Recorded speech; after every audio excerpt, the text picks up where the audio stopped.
अल्हम्दुलिल्लाहि रब्बिल आलमीन वल आक़िबतु लिल मुत्तक़ीन वस्सलातु वस्सलामु अला सय्यिदिल मुरसलीन अम्मा बअद फ़अऊज़ु बिल्लाहि मिनश शैतानिर रजीम बिस्मिल्लाहिर रहमानिर रहीम इक़रा बिस्मि रब्बिकल लज़ी ख़लक़ सदक़ल्लाहुल अज़ीम।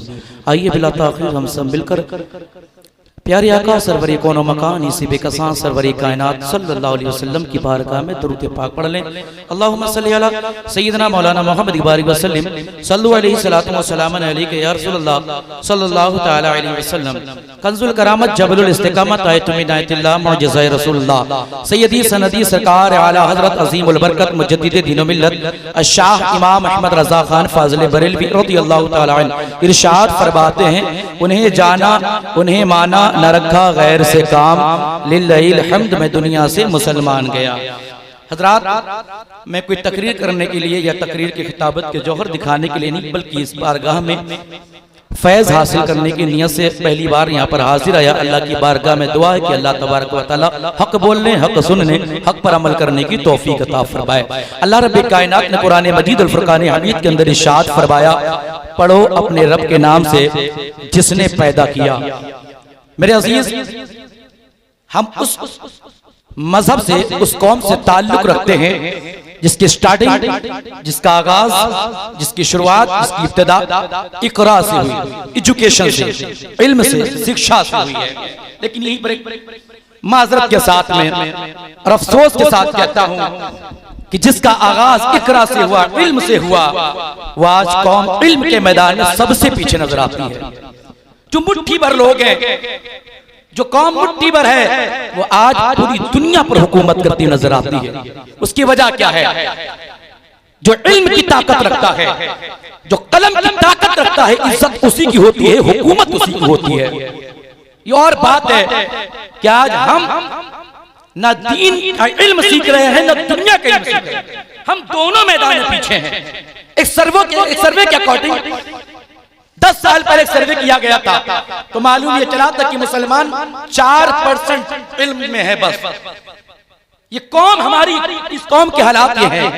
आज मैं हज़रत अल्लामा मुफ्ती राहत हुसैन साहब की दामन बरकातुहु अलैहि और तौसीक़ की ज़ियारत कर रहा हूं। इनकी ज़ियारत से पहले मैं इनके इल्म को, इनकी तहरीर को और रसाइल को मैंने पढ़ा है। अल्लाह रब्बे कायनात और इनके इल्म में बरकतें अता फरमाए। मैं एक तालिब इल्म उसकी हैसियत से आपके सामने एक पैगाम पेश करने के लिए आया हूँ। मेरे अजीजों, वीक पॉइंट क्या है, आखिर वजह क्या है? हमारी कौम न दीन के इल्म में आगे है, न दुनियावी इल्म में आगे है। उसकी वजह क्या है?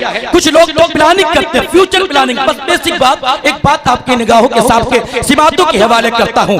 अभी बच्चा माँ के पेट में गोश्त के लोथड़े की मानिंद होता है, तो पेरेंट्स एक रूम के अंदर, एक कमरे के अंदर बैठकर बच्चे के लिए फ्यूचर प्लानिंग करते हैं। अभी बच्चा गोश्त के लोथड़े की मानिंद होता है, लेकिन मियाँ बीवी बैठकर आने वाले बच्चे के लिए फ्यूचर प्लानिंग करते हैं। वो प्लानिंग क्या होती है? वो प्लानिंग ये होती है कि जब बच्चा दुनिया में आ जाएगा, उसे कॉन्वेंट में भेजेंगे, उसे स्कूल में भेजेंगे, उसे कॉलेज में भेजेंगे, उसे यूनिवर्सिटी में भेजेंगे। जब पढ़ के फारिग हो जाएगा तो जॉब के लिए, रिश्वत के लिए इतना पैसा निकाल कर रखेंगे। ये उलमाए किराम, ये सादाते किराम कभी भी किसी इल्म पे मुखालिफ ना हुए। ना ये हिंदी से चिढ़ते हैं, ना इंग्लिश से चिढ़ते हैं, ना physics, botany, geography, political science, economics और दीगर सब्जेक्ट से चिढ़ते हैं। लेकिन हाँ, ये कहते हैं अपने बच्चे को इंजीनियर भी बनाओ, प्रोफेसर भी बनाओ, डॉक्टर भी बनाओ, फिलासफर भी बनाओ, जज भी बनाओ। लेकिन साथ में ये पैगाम भी देते हैं, ऐ लोगों, अपने बच्चे को इंजीनियर बाद में बनाना, लेकिन उससे पहले कुरान की तालीम दे देना। इसलिए जब तुम्हारा बच्चा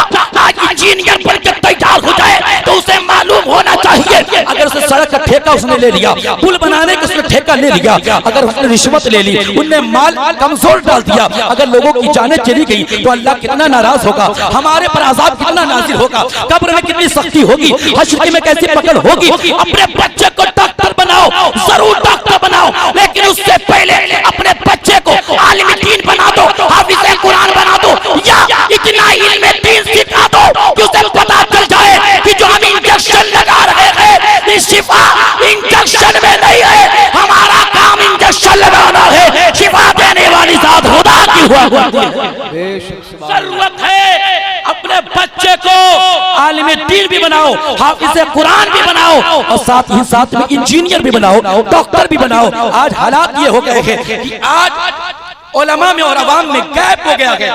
ना वो इनकी इज्जत को समझ रहा है कि साहब इन्हें तो कुछ पता ही नहीं है, उलमा को कुछ पता ही नहीं है। अब बाज़ उलमा ये भी कहते हैं साहब इसे कुछ नहीं पता। जो बीच में गैप आ गया है, इसके सबब बड़ा दीन को नुकसान हो रहा है। मेरे अजीजों, अपने मदारिस मजबूत करो, और जब ये बच्चे इनमें दीन सीखेंगे, ऐसे मदारिस तैयार होंगे कि जब जिस मदरसे के अंदर बच्चा हाफिज़ कुरान बन के तैयार होगा, आलिम दीन बन के तैयार होगा, कारी कुरान बन के तैयार होगा, जब बेहतरीन मुफ्ती दीन तैयार होगा, उसी मदरसे की छत के नीचे से इंशाअल्लाह ताला बेहतरीन डॉक्टर भी बनेगा, बेहतरीन इंजीनियर भी बनेगा, बेहतरीन टीचर भी बनेगा। और लोग जो आज बदबख्त लोग कुरान को चला रहे हैं, आज जो कुरान को लोग चलाते हैं, नजरें आतिश कर देते हैं। हमारा ये भोला भाला मुसलमान रोटो पे आ जाता है, प्रोटेस्ट करता है, पुतले फूकता है। मेरे अजीजों, तुम्हें रोटो पे आने की जरूरत नहीं है, किसी के नाम का पुतला फूकने की जरूरत नहीं है। अगर कोई बदबख्त, कोई जालिम कुरान को नजरें आतिश करे